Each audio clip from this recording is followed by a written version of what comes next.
No detention policy. So today we will learn what is no detention policy.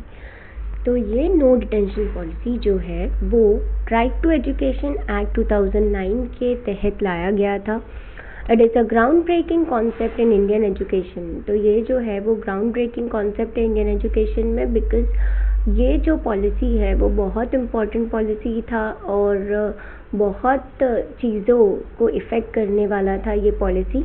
तो ये no detention का मतलब क्या है? डिटेंशन का मतलब है डिटेन. डिटेन का मतलब है किसी को फेलियर न करना. मतलब एग्जाम्पल, अगर कोई 7th का बच्चा है तो उसको डिटेन नहीं करेंगे, मतलब उसको रोकेंगे नहीं नेक्स्ट क्लास में जाने से, बिकॉज नो डिटेंशन पॉलिसी यही बोलता है कि अप टू क्लास 8 कोई भी बच्चे को कोई भी स्टैंडर्ड में डिटेन नहीं कर सकते. प्रिवेंट करता है ये पॉलिसी. प्रिवेंट मतलब रोकता है. Okay, so in essence it prevents the detention और failure of students up to class 8. तो क्लास 8 तक कोई भी बच्चा जो है उसको डिटेन नहीं किया जाएगा. ये पॉलिसी का ऑब्जेक्ट था ये. Okay, so now what is the objective of non-detention policy या no detention policy? Let's see. The first one is to prevent dropout. तो ये चीज़ क्यों लाया गया था कि ड्रॉप आउट रेट बहुत ज़्यादा बढ़ रहा था. वो ड्रॉप आउट रेट को कंट्रोल में लाने के लिए ये पॉलिसी लाया गया था. ड्रॉप आउट का मतलब होता है कि जैसे ही बच्चा 6th या 7th में फेल हो जाता है ना, तो उसे घर बिठाया जाता है. उसको बाहर से भी कोई एग्ज़ाम नहीं देने के लिए कोई फोर्स नहीं करता, और उसको जैसे ही थोड़ा बड़ा हो जाता है तो उसको काम पे भेज दिया जाता है. तो ये सारी चीज़ों को रोकने के लिए गवर्नमेंट ने ये चीज़ लाया गया था, to free the students from the pressure and fear of examination. तो ये भी था कि गवर्नमेंट चाहते थे कि स्टूडेंट जो है वो प्रेशर और फियर के बिना एग्ज़ाम दे, और ये 8th तक एटलीस्ट हमारा लिटरेसी रेट बढ़े कि हाँ बच्चे पढ़ रहे हैं.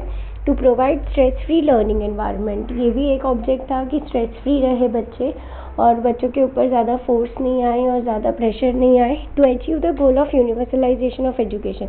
ये भी था कि यूनिवर्सलाइजेशन का मतलब क्या होता है कि हर जगह एजुकेशन बच्चे करे और बिना स्ट्रेस के और बिना कोई टेंशन के वो आगे बढ़े. एडवांटेज क्या है? Help in reduction in drop out. So advantage क्या हुआ कि ड्रॉप आउट रेट जो है वो कम हो गया क्योंकि सारे बच्चे 8th तक पास हो रहे थे.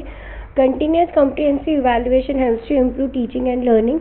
तो ये भी है कि कंटिन्यूसली उनको इवैल्यूएशन कर रहे थे. इवैल्यूएशन का मतलब होता है कि छोटे मोटे एग्ज़ाम्स लेना, प्रोजेक्ट करना, प्रोजेक्ट देना, असाइनमेंट लेना. तो ये सारी चीज़ें बढ़ गई थी.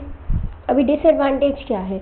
Increase failure rate in 9th and 10th. Yes, जैसे ही ये पॉलिसी लाया गया तो हमने ये देखा कि बहुत सारे स्कूल्स और कॉलेजेस में बच्चे जा ही नहीं रहे, बिकॉज हो रहा था ये कि 9th में बच्चे अच्छा परफॉर्म नहीं कर पा रहे थे क्योंकि 8th तक उन्होंने पढ़ाई पे ध्यान ही नहीं दी, और 10th में भी सेम चल रहा था, जिसकी वजह से कॉलेज तक बच्चे नहीं पहुंच पा रहे थे क्योंकि 10th होता है बोर्ड्स, और बोर्ड्स में मार्क्स नहीं ला रहे थे वो लोग. Low standard of education, quality of education decreases.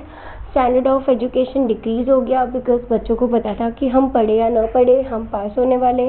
Spirit of competition भी डिक्रीज़ हो गया क्योंकि बच्चे में डिक्रीज़ क्यों हुआ कंपटीशन? पहले कैसे कि उनको पता था कि हमको पास होना ही पड़ेगा. अभी क्या है कि उनको ऐसा था कि हाँ पढ़े या ना पढ़े हम पास हो जाएंगे, जिसकी वजह से कंपटीशन का स्पिरिट ही उनमें चला गया था. कई students are found to be fearless. Fearless हो गए बच्चे.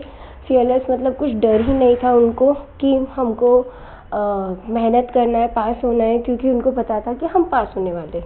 तो I hope you have understood the advantage and disadvantage and the objective of no detention policy.